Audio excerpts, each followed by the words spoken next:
Hello बच्चों, let's read this question. The question says binding energy of moon and earth is option first GME/mm by REM, second GME/mm by 2 REM, option third -GME into mm by REM, option fourth -GME into mm by 2 REM। तो इस question के अंदर हमसे क्या बोला गया है कि हमें बाइंडिंग एनर्जी फाइंड करनी है मून एंड अर्थ के लिए। तो बात करते हैं की कंसेप्ट की। की कंसेप्ट के अंदर हम लोग इस क्वेश्चन के लिए जो की कंसेप्ट यूज करेंगे, इसके अंदर देखेंगे कि जो बाइंडिंग एनर्जी है बेसिकली होती क्या है। की कंसेप्ट की कंसेप्ट के अंदर बाइंडिंग एनर्जी देखेंगे। बाइंडिंग एनर्जी बाइंडिंग एनर्जी हमारे पास, ये एनर्जी उस एनर्जी की अमाउंट को बाइंडिंग एनर्जी बोलेंगे जो अर्थ एंड मून को एक दूसरे के ग्रेविटेशनल फील्ड के अंदर बांधे हुए है या एक दूसरे के ग्रेविटेशनल फील्ड के अंदर रखे हुए है। बाइंडिंग एनर्जी, तो इसको मैं स्टेटमेंट के रूप में लिखना चाहूं तो ये मेरे पास क्या हो जाएगी, energy required required to bind to bind moon and earth at a finite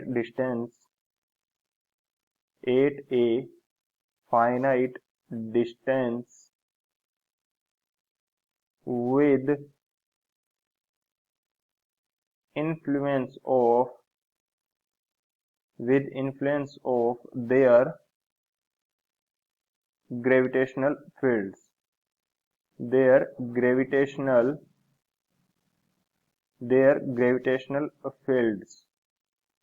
यानी कि मून एंड अर्थ जो है इन दोनों का सेपरेटली अपना अपना क्या है, ग्रेविटेशनल फील्ड है। एंड इन दोनों के ग्रेविटेशनल फील्ड के कारण ये एक दूसरे से एक फाइनाइट डिस्टेंस पर बंधे हुए हैं। एक फाइनाइट डिस्टेंस है इन दोनों के बीच में जो कि हमेशा लगभग उतनी ही रहती है। तो जो एनर्जी इनको चाहिए या जो एनर्जी इनको मिल रही है एक दूसरे को बांधे रखने के लिए, उस एनर्जी को क्या बोलेंगे हम, बाइंडिंग एनर्जी। एंड इस एनर्जी की वैल्यू हमें फाइंड आउट करनी है। तो बात करें यदि सॉल्यूशन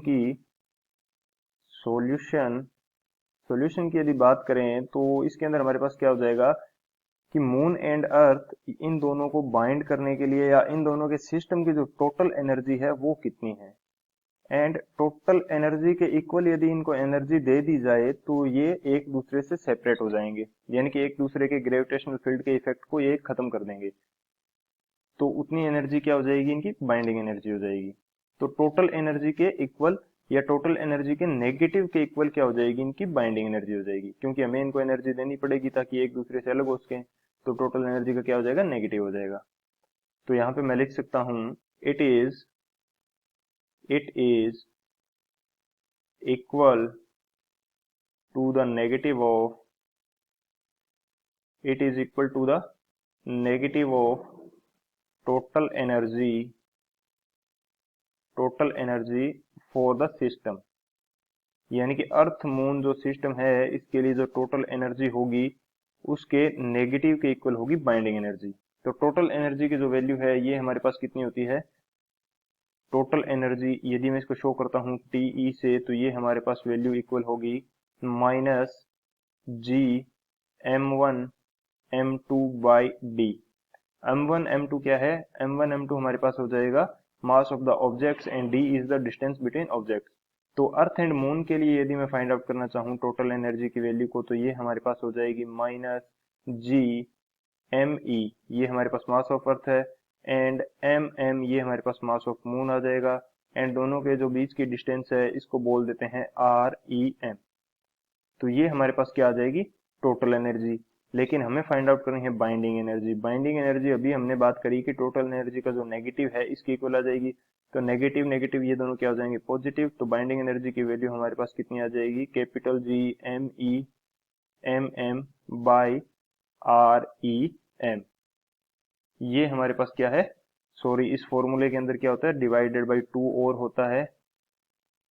टोटल एनर्जी का जो फॉर्मूला है ये -GM1m2/2d होता है। तो ये हमारे पास जो बाइंडिंग एनर्जी की वैल्यू है ये कितनी आएगी, प्लस GMEMM/2REM, ये हमारे पास आ जाएगी बाइंडिंग एनर्जी। तो कौन सा जो ऑप्शन है ये हमारे पास करेक्ट हो जाएगा, जो सेकंड ऑप्शन है ये करेक्ट हो जाएगा, capital GMEMM/2REM। So option second is the final answer. I hope you understood it well. Best of luck. Thank you.